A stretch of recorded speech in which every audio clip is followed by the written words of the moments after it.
Chris, what is our third main topic today? Our third topic comes from Steve Calderon.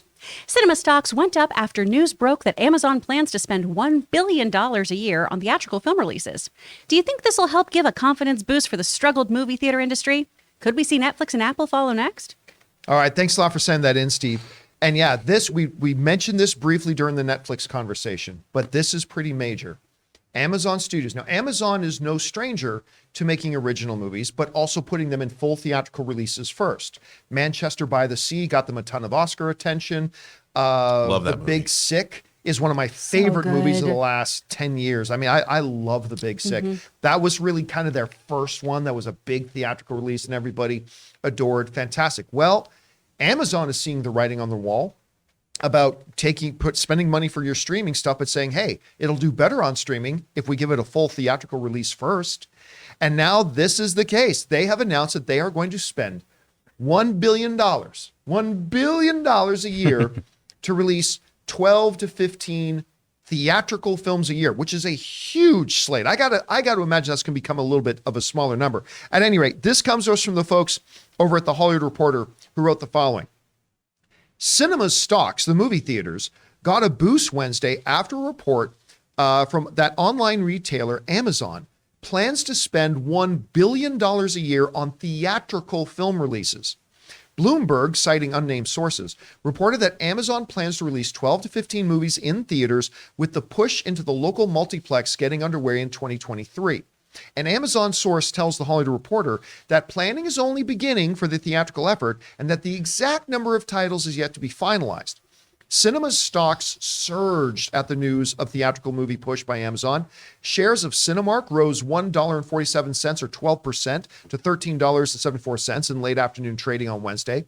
The world's largest theater chain, AMC Theaters, saw its stock price rise by 40 cents or just over 5% to $7.72.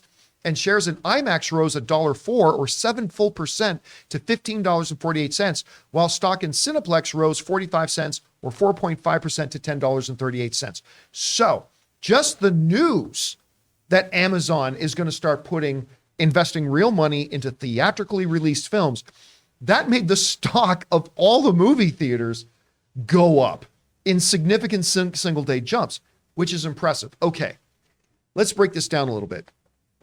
At $1 billion, that could be $100 million films a year.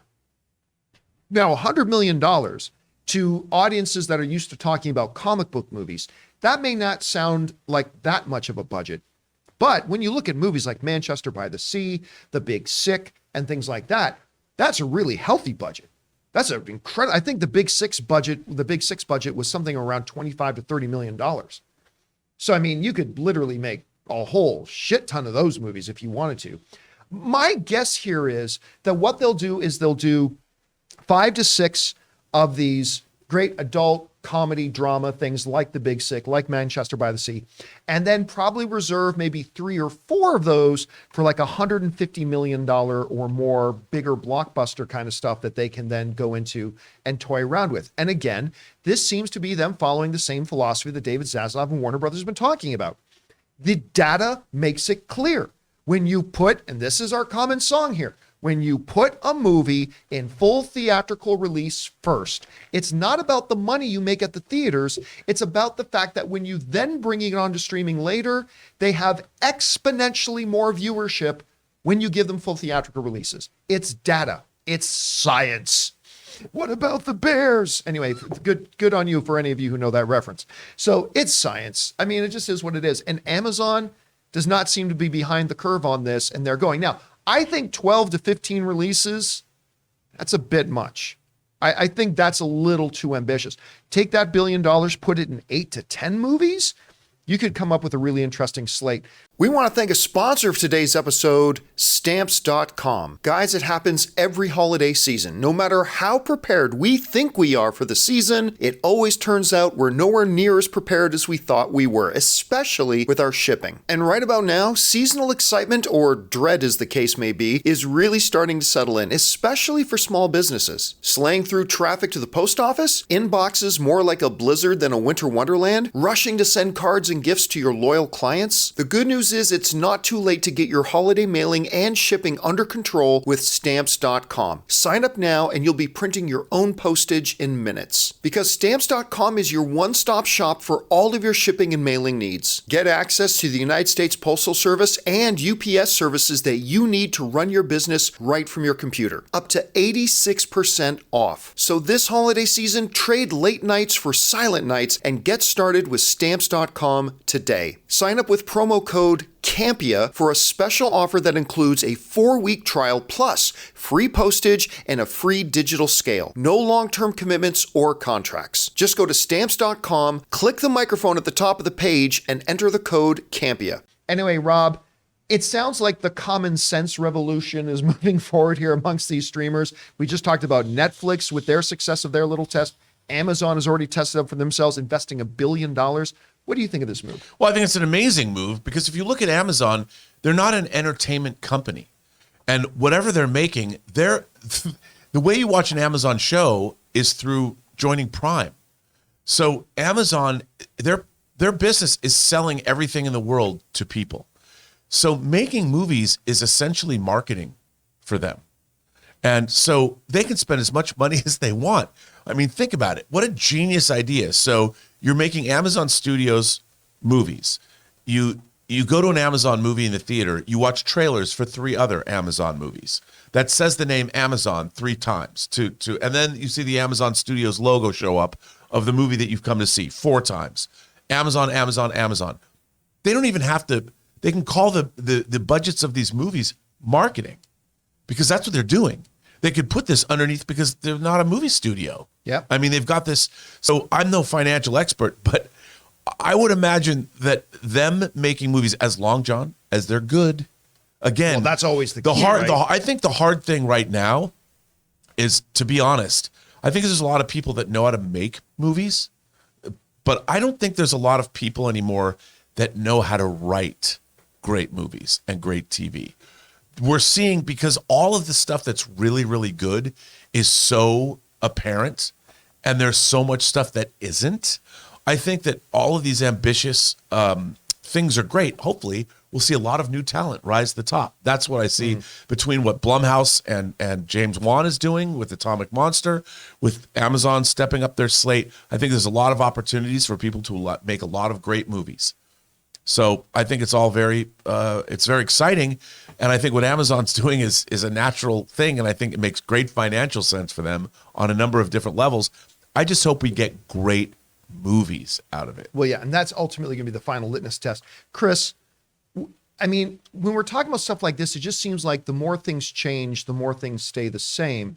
I mean, we're talking about the new streaming frontier that we're living in, but what's been happening? We've been seeing that the old model of having ad-supported stuff, guess what? It's coming back. Disney Plus is going to be ad-supported, have a tier. Netflix has a tier that's ad-supported. Hulu's has ad-supported. So that's going back to the way it was.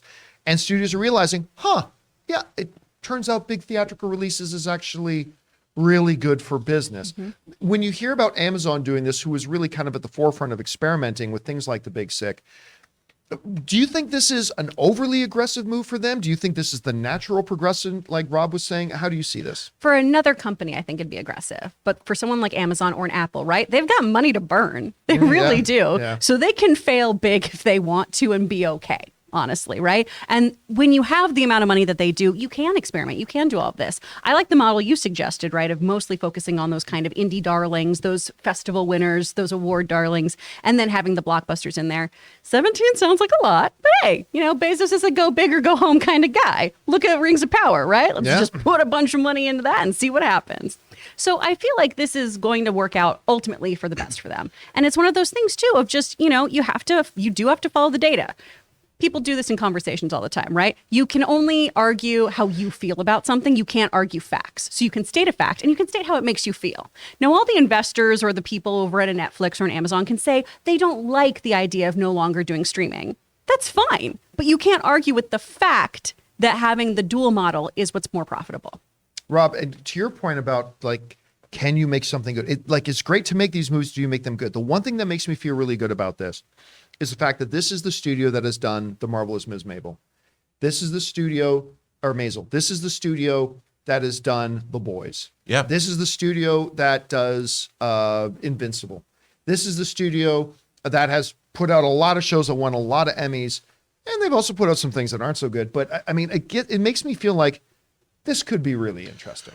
Look, what I think needs to happen to this business is I guess I would call myself a meritocratist, in that we need visionary people that are given a chance. Like if you look at things like Marvelous Mrs. Maisel and you look at The Boys, you had creators, strong creative voices, male, female, all different kinds of voices, but they were strong voices that knew what they wanted to make.